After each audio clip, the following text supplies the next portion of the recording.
жүйелі түрде дұрыс емес ақпаратты Тарату. өзінің парақшасына салып қойып халыққа таратып жатыр. Иә? Біз бұл адамды қалай ғылымға қатысы бар деп тани аламыз? Шоколадтың қайдан келгенін білесіз бе? Қазір өміріңізді шоколадсыз елестету қиын. Бірақ бұл тәтті қайдан келген? 16 ғасырға дейін какао тек Мезоамерикада қолданылған. Бұл қазіргі Мексика, Гондурас, Никарагуа жерлерін қамтитын аймақ. Осында өмір сүрген ацтек майя тайпалары какао жаңғақтарын үгітіп, ащы бұрыш қосып, қасиетті сусын ретінде пайдаланған. 16 ғасырда Европадан келген Эрнан Кортес ацтектерден осы жемісті кәрі құрлыққа жеткізген. Бірақ ацтектерді дұрыс түсінбеген испандықтар алғашқыда какаодан жасалған сусынды афродизиак ретінде, кейіннен емдік мақсатта қолданып жүреді. Ащы дәмін басу үшін қант немесе бал қосу әуел бастағы қышқыл сусынды испан аристократиясының ең сүйікті деликатесіне айналдырды. Какао жинау үшін Латын Америкасына Африкадан құлдар жеткізу басталды. Конрад ван Хаутен 1828 жылы какао прессін ойлап тауып, өндірісте төңкеріс жасады.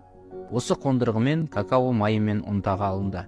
Осылайша қазіргі қатты шоколад пайда болды.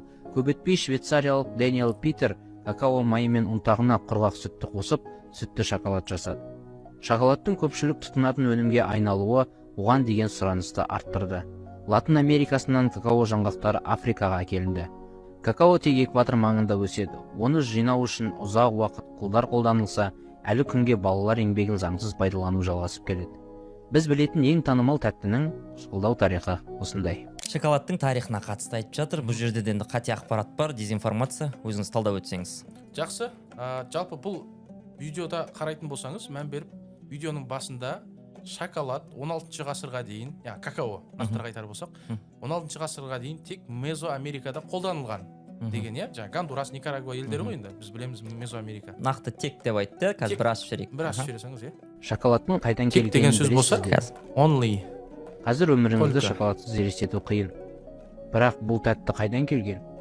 16 ғасырға дейін какао тек Мезоамерикада қолданылған. 16 ғасырға дейін какао тек Мезоамерикада қолданған дейді. Жалпы Мезоамерика бұл Гондурас, Никарагуа аймақтары ғой. Мексика. Мексика аймақтары.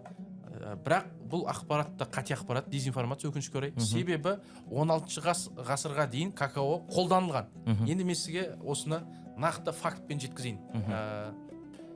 2018 жыл 29 қазан The Nature Evolution журналын ашып қараңыздар.